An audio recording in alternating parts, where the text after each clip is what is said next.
And the way he described it, he said, it's like going to Costco and you get a food sample. And when you get that food sample, you go, oh, that was good. Now I'm going to go buy a whole box of it. But if they go to buy the whole box and inside the box, it's nothing like what the food sample was, you're disappointed. That's the way the analogy he wants us to think about creating our shorts to get subscribers onto our channel, and the strategy that they use.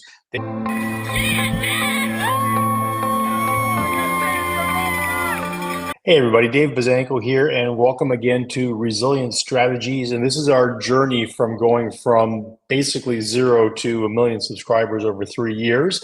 If this is your first time joining our channel and checking out this review, what I do is week to week, I go through the reality of what it's like to grow a YouTube channel, and I share some channel numbers with you and try to put things into perspective. So what we're going to do today, I'm going to talk about the numbers from last week, lessons learned, and the top 3 lessons learned, and what we're doing next week to move forward. So let's just jump into the numbers right off the hop here. And what you can see is that, again, we continue to grow. So even though last week we had an outlier video which got us 17,000 views, I think the biggest mistake that I could have made was to anticipate that I would replicate that immediately. I watch a lot of videos, especially interviews on Think Media, where they talk to other YouTubers, creators, content creators who've got millions of subscribers, and they all say the same thing. It took 3, 4, 5 years, a decade to get to where they are today, and they definitely struggled in the beginning trying to understand the algorithm and what their audience wants. And so for me, the big takeaway here, and I'm just going to jump away for a second because I want to remove this one. I want to bring in another one. Give me one sec. And I want to share share the spreadsheet. All right. So this is the spreadsheet that I'm tracking week to week, lessons learned, strategies, that sort of thing. And as you can see here, on the top, I've got my strategy for my channel. That hasn't changed, but something has changed. I was listening to one of the top YouTube channel team members, one of their content strategists, in an interview on Think Media. And one of the things that he really tried to help me understand was that his videos that they put out on a weekly basis, they use the long form content to give sort of meat on the bone for the viewer who wants more, but the shorts are used specifically to get subscribers. And what they're doing is they're putting out little teasers, right? And those little teasers are basically leaving an open-ended question, something you want an answer to. And to get the answer, you've got to go back to the main video on the main channel. So that being said, one of the things that I was really worried about was my outlier video was actually just a video of my daughter's dog, Ralph, playing at the beach. And that really, if you look at my channel analytics now, that because of that one video and the success it had, the algorithm thinks that I'm a channel about dogs. And that really worried me because we're not a channel about dogs. And I have to be very careful not to try to put out other videos like that so that it constantly is feeding me to people who want to see channels about or videos about dogs. That is not what our channel is about. We're a self-improvement channel helping people build more resilience so that they in turn can have more health and happiness in their lives. And yes, having a dog in your life is a part of that, but it's not the main part of it. So I've really got to be careful to make sure the videos that I'm putting out are the right content. And the way he described it, he said, it's like going to Costco and you get a food sample. And when you get that food sample, you go, oh, that was good. Now I'm going to go buy a whole box of it. But if they go to buy the whole box and inside the box, it's nothing like what the food sample was, you're disappointed. That's the way the analogy he wants us to think about creating our shorts to get subscribers onto our channel. And the strategy that they use, they do long form videos that are anywhere from like an hour to an hour and a half long. And then his team goes through those videos. So if they post one long form video a week, they go through and they pull out 6 or 7 moments where they're asking a question that if you want the answer, you've got to go back to the main video to get it. So I've sort of incorporated that strategy as my content format strategy for my shorts. I may put out a few videos of Ralph if we have an exceptional experience and it's caught on camera, because that's always cool. But for the most part, my content strategy has to be taking either my long form self-improvement video or my long form ask simple questions. And even when I say long form, those are like 10-minute videos. Take something from the best of those moments and bring that back and schedule that daily. And that's the other piece to the puzzle is in the beginning, if you want to grow your subscribers, you should be using shorts. You're missing a big opportunity if you're not using shorts to drive people to your longer form videos. And it's interesting. The numbers this week showed that shorts drew people into my 10-minute videos, or my we'll call them mid-range videos.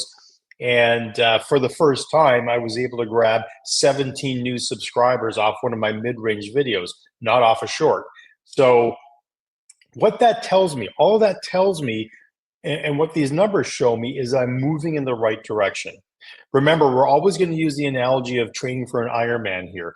An Ironman takes 2 to 3 years to go from couch potato from zero to I can toe the finish line or toe the starting line, but that doesn't mean I'm actually going to finish, right? There's a lot of variables that take place. That's why I created the video, the analogy of is this as difficult creating a YouTube channel as it is, going out and doing an Ironman. I think there's a lot of similarities between the two.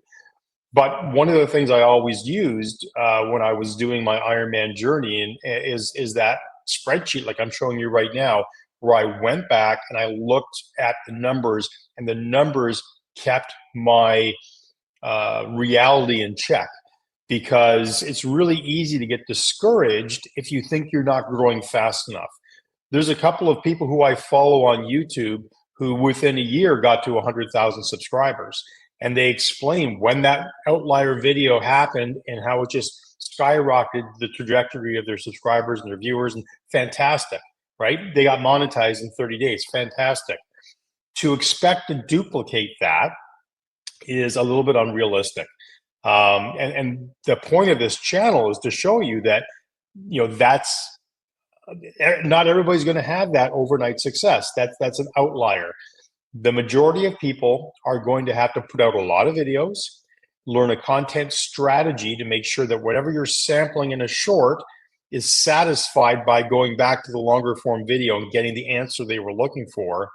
And then having your theme to your videos all be relative to the channel content or the channel theme or the channel niche.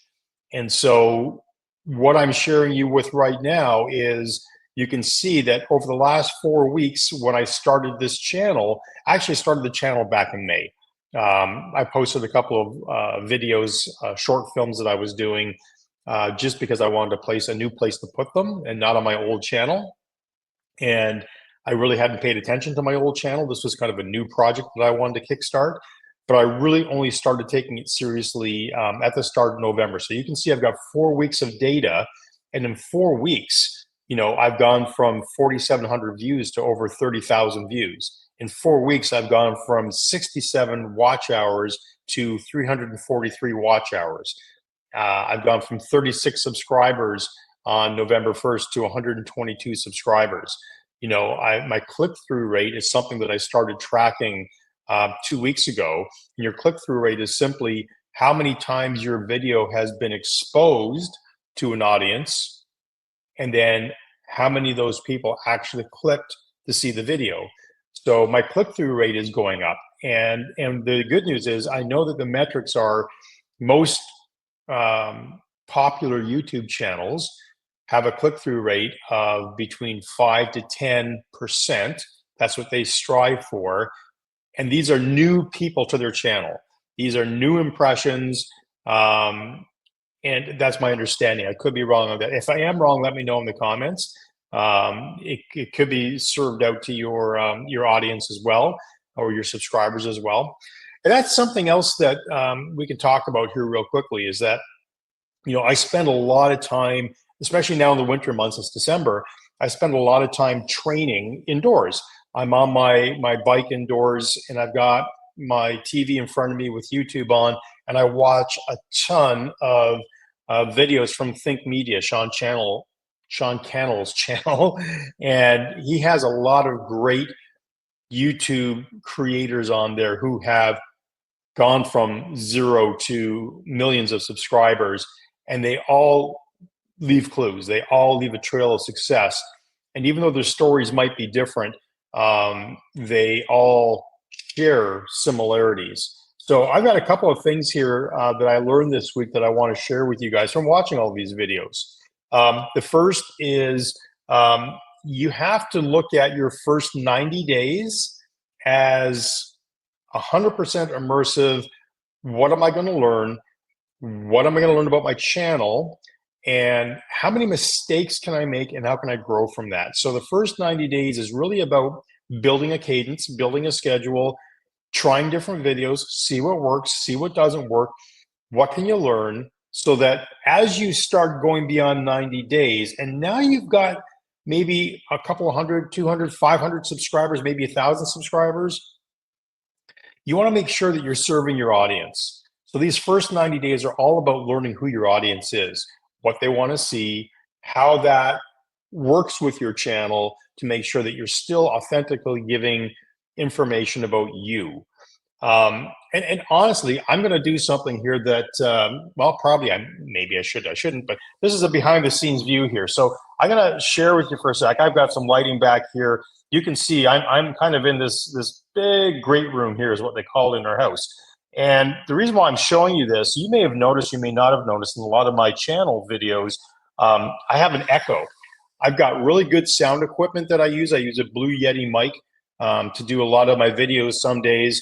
But I also use my AirPods, my Pro AirPods to, like I'm doing today, to create audio. And quite often there's an echo. And the echo is because I'm in this very cavernous, large room. And I know it's absolutely the wrong room, wrong type of room to be broadcasting from, but it's my office. This is reality. This isn't made up. This isn't, I've set up a studio in my house. This is my work desk where I work my 9-to-5 job every day, online, remotely. And I also create video content like this. So the question I have for you, if anybody out there also works in a large cavernous room where the sound quality is going to bounce off the walls and not be optimal, what are some of the strategies that you've used? I've tried hanging moving blankets to try to sort of separate the room and sort of get the echo down, but I haven't been successful yet in doing that. So other than moving to a different location, and I do have a conference room in the house where used to be my old office, and it's in the basement. It's in the basement beside my gym, and I hated being in the basement. So I did that for like 25 years. And in the last 5 years, I've moved up to the main floor. I call it my promotion. But this is the reality of not everybody has a professional studio. And I look at a lot of guys like Sean Cannell, and these guys are in their houses, right?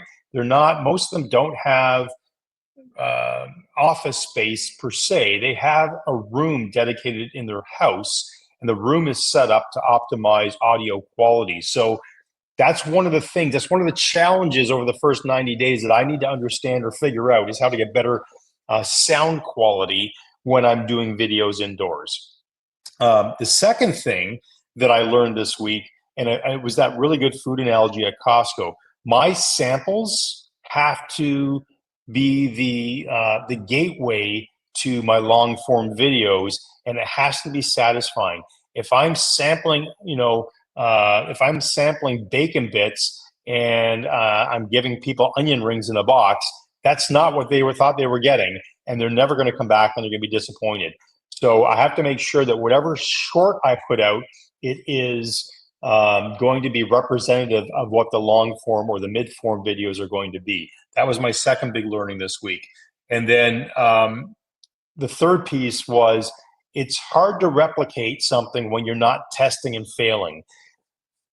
So the point behind that is you want to make sure, like most of these guys say, the first 90 days are your golden days to learn, because this is when you're operating in obscurity or relative obscurity. And this is where you get to make mistakes. I've made some mistakes and I'm learning from them. I can't keep putting out dog videos because people are going to expect something different from my channel when I do. That's not going to be optimal.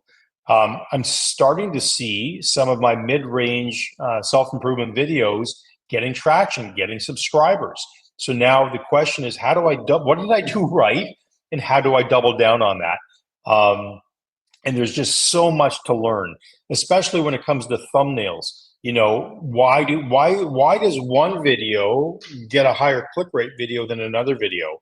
And when you use tools like vidIQ, it helps you analyze your videos against others in your field or in your niche.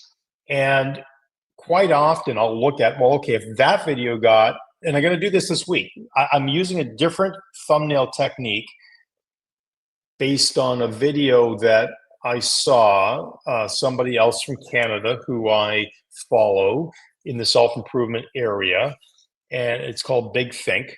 And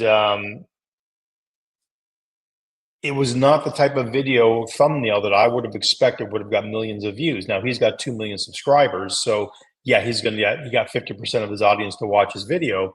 But still, I think they knew what was in the box, so they just followed through. Anyway, it's a different thumbnail format that I'm going to use or test this week just to see if it makes a difference. And I'm actually using now.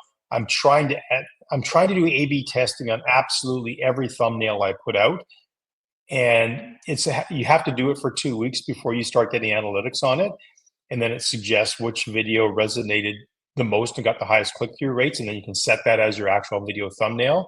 But that's a big mistake. If you're not trying 3 different video thumbnails and having 3 completely sort of different, sometimes there's subtle differences, sometimes there are major differences. Without having those differences, though, you don't know if what you're creating is good, great, or otherwise.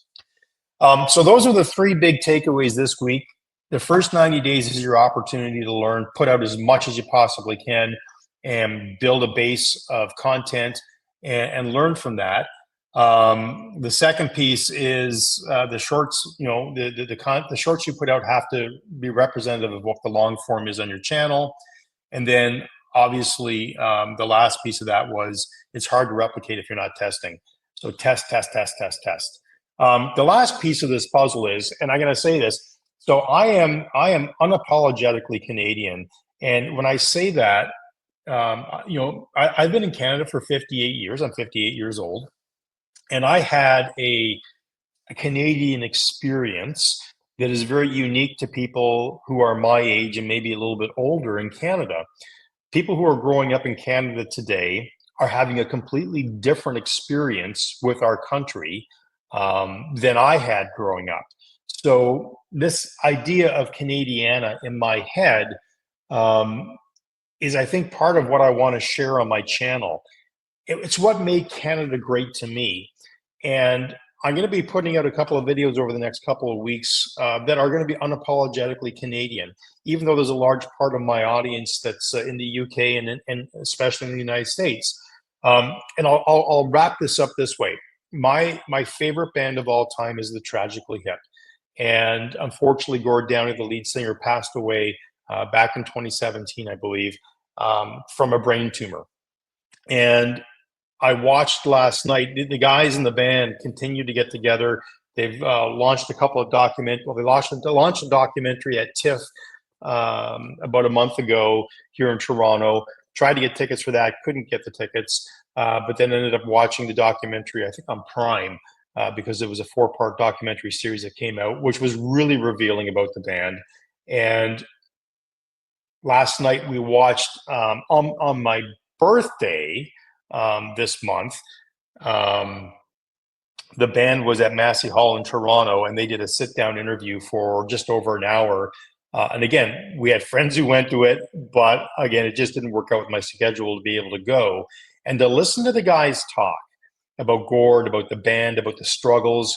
I really would love to do them justice at some point and have that story here as one of my long form videos where I talk about the struggles that the band went through, but how resilient they were through those struggles, how they kept moving forward, how they kept the band together, and then even despite the diagnosis of brain cancer, and then that farewell tour, the treatments that Gord had to go through, the brain surgeries he had to go through, and then to have the audacity to get back on stage, relearn his own lyrics, sing with teleprompters, be ready to pull the plug at any stage.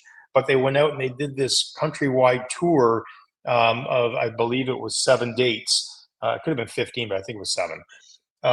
Back in 2017, or 2016, where they gave the country this farewell tour, and we still talk about it. Hip fans today talk about today, and Rob Baker, said it very, very succinctly. He said it was like, so few bands get up into the jet stream and their careers just take off. So few bands actually successfully land the balloon. Something always implodes and there's a catastrophe. And if you think about creating a YouTube channel, it's exactly that. We all start on the ground. Our goal is to get up into the jet stream where we success just becomes obvious. But then you're always going to be hit with adversity. Things could go wrong. Catastrophic failure could happen at any time. And when it does, do you have the ability, the wherewithal, the tools to land the balloon to a crowd of cheers? And that's exactly what the Tragically Hip did. So after watching that video last night, I went out and I went into my closet and I pulled out one of my last concert T-shirt when I went to them. We Are the Same. And this T-shirt is so representative of me in so many different ways. One, it's the guy standing around a campfire, a bonfire, I believe up in Kingston at the recording studio is where that was taken. And just the notion that we are all the same. Any one of us could, if we put our mind to it, create something special here on YouTube. But the idea is be true to yourself. When adversity strikes, learn from it, find strategies to move forward, try to avoid that adversity if it ever pops up again. And then when your career is over, it's over. And reflect back on it and go, this was awesome. What a great journey. And be true to yourself, be true to your roots. And I think if you do those things, you're going to find people who are like that as well. People who want to be a part of that journey with you. So, I think back to as much success as the Tragically Hip had in the States, they always stuck to their Canadian roots. They sold that unique brand of Canadiana, much like the clothing label Roots did the same thing. 2 American kids come to Canada, go to summer camp, and create a global brand based on the experience that we had as kids growing up in Canada, going to Algonquin Park to summer camp. And for me, I'd love to do a music video, not a music video, but I would love to do a medium to long form content video that talks about the music that impacted my life from, say, 1970 on to today.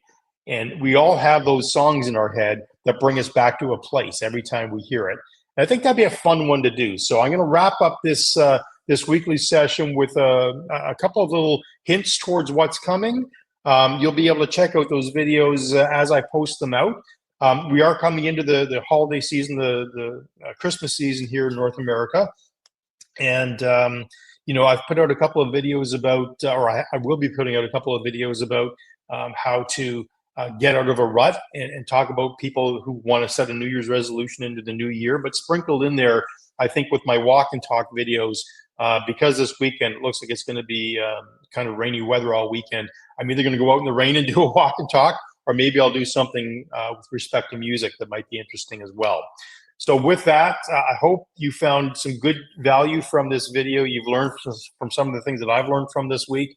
We're moving in the right direction. That is the thing that you got to remember is look at the numbers, keep moving in the right direction, be happy with the joy you feel of reaching your full potential every day. And that's what we're doing here. So Thank you for joining me today. I look forward to seeing you next Wednesday with next week's update. And if you have any questions, comments, please leave them in the comments below. I would love to hear from my audience. If you're struggling or you're just starting a new YouTube channel, we'd just love to get your feedback. See where you are in your journey. So remember to like, subscribe, and share with your friends if you found value here and you think they could benefit from that as well. Thanks, everybody. Have a great day, and we'll see you in the next video. Bye for now.